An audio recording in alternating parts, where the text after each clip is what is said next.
ఈ స్టోరీలోకి వెళ్లే ముందు ఈ వీడియోని లైక్ చేయండి. మా ఛానల్ని ఇంకా సబ్స్క్రైబ్ చేసుకోకపోతే సబ్స్క్రైబ్ చేసుకోండి. ఈ ఏడాది ఆగస్టు 15న భారీ అంచనాలతో పుష్ప 2 ది రూల్ రిలీజ్ కాబోతుంది. ఐకాన్ స్టార్ అల్లు అర్జున్ ప్రధాన పాత్రలో నటిస్తుండగా రష్మిక మందన హీరోయిన్ గా నటిస్తుంది. ఇక సుకుమార్ ఈ చిత్రానికి దర్శకత్వం వహిస్తున్నారు. అయితే పుష్ప మూవీకి నార్త్ ఇండియాలో క్రేజ్ మామూలుగా లేదు. 2021 డిసెంబర్ లో రిలీజ్ అయిన ఈ మూవీ హిందీలో సూపర్ డూపర్ హిట్ అయింది. అందుకే పుష్ప 2 హక్కుల్ని సొంతం చేసుకోవడానికి చాలా మంది హిందీ ప్రొడ్యూసర్స్ పోటీ పడుతున్నారు. అయితే తాజాగా Pushpa 2 north India reason theatre హక్కులను ఏఏ ఫిలిమ్స్ సంస్థ 200 కోట్ల రూపాయలు పెట్టి సొంతం చేసుకున్నట్లు తెలుస్తుంది. ఇంతవరకు ఏ తెలుగు సినిమాకి ఇలాంటి రికార్డు లేదు. అంతేకాదు 275 కోట్లు పెట్టి నెట్ఫ్లిక్స్ సంస్థ ఓటీటీ హక్కులను సొంతం చేసుకుందని తెలుస్తుంది. ఈ న్యూస్ తెలుసుకున్న అల్లు అర్జున్ ఫ్యాన్స్ తెగ ఖుషి అయిపోతున్నారట. అయితే రీసెంట్ గా రిలీజ్ అయిన టీజర్ లో అల్లు అర్జున్ పూర్తి విభిన్నమైన లుక్ లో కనిపించాడు.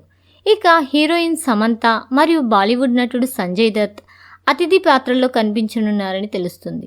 ఇక 2021లో విడుదలైన పుష్ప 1 350 కోట్లకు పైగానే కలెక్ట్ చేసి బాక్స్ ఆఫీస్ వద్ద మంచి వసూళ్లను రాబట్టింది. అంతేకాదు అల్లు అర్జున్కి ఈ సినిమా నేషనల్ అవార్డును తెచ్చిపెట్టడం విశేషం.